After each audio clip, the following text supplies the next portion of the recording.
இது அடுத்த saree. So இது வந்துட்டு இந்த மாதிரி இருக்கும். ஆல் ஓவர் த saree இந்த கலர் தான் இருக்கும். அண்ட் இந்த மாதிரி சின்ன சின்ன பூ டிசைன் மாதிரி வந்திருக்கும். கீழே ஃபுல்லாக கொஞ்சம் பெரிய பார்டராக வந்திருக்கும். நல்ல ஒரு கலர், சூப்பரான ஒரு கலர், கொஞ்சம் டிஃப்ரெண்ட்டாக யூனிக்காக இருந்துச்சு. அண்ட் ரொம்ப சாஃப்டாக இருந்துச்சு. நீங்கள் கட்டுறதுக்கு மடிப்பெல்லாம் வந்து அயன் பண்ணவே, ப்ரீ ப்ளீட்டிங் பண்ணவே அவசியம் இல்லை. ஸோ ரொம்ப ஈஸியாக உங்களுக்கு ப்ளீட் ஆச்சு.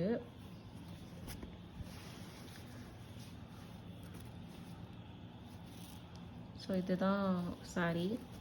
இதுக்கு ப்ளவுஸ் எப்படி ஸ்டிச் பண்ணியிருக்கேன்னா, இதுவும் long sleeve, sorry elbow sleeve. So ஸ்லீவில் இந்த மாதிரி தான் டிசைன் இருக்குது.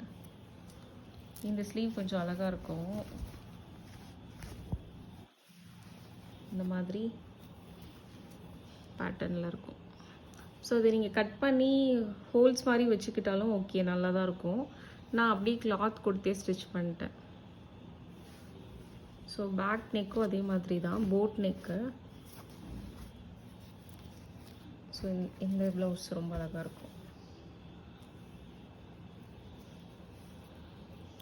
ஸோ ப்ளவுஸ் ஃபுல்லாகவே கிராண்டாக டிசைன் இருக்கும். இந்த ப்ளவுஸே நீங்கள் மிக்ஸ் மேட்ச் பண்ணிக்கலாம். ஏதாவது green colour saree, blue colour saree அதுக்கு. ஸோ மேக்ஸிமம் நீங்கள் கம்மி கலர்ஸ் வர்ற மாதிரி, ப்ளவுஸில் வர்ற மாதிரி ஸ்டிச் பண்ணுங்கள். அப்போ தான் நீங்கள் நிறைய சாரீஸ்க்கு வந்து அந்த ப்ளவுஸை மிக்ஸ் மேட்ச் பண்ணலாம். ஸோ இது ஃப்ரண்ட் பார்ட்.